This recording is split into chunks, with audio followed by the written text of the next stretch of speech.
Hello friends, welcome back to my channel. Today I'm gonna show you how I grow my Kabocha squash from seeds.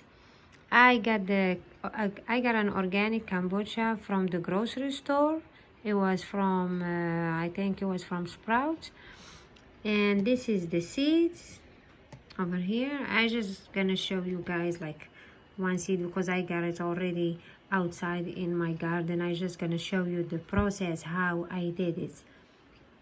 I get seed like over here. I just get some paper towel and I just cover it like this, put some water on the top of it, just put it in a regular container, and after 2 weeks this is my Kabocha squash. It is so easy, you guys. Instead of throwing those seeds, you can grow it and put it in your garden, and you will have squash throughout the year.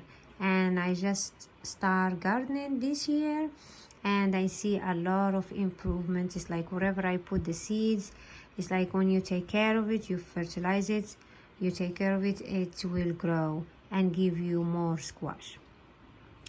Okay, you guys, I hope you like this video, and if you like it, don't forget to subscribe, like, and comment if you have any question. Thank you, and I will see you soon. Peace.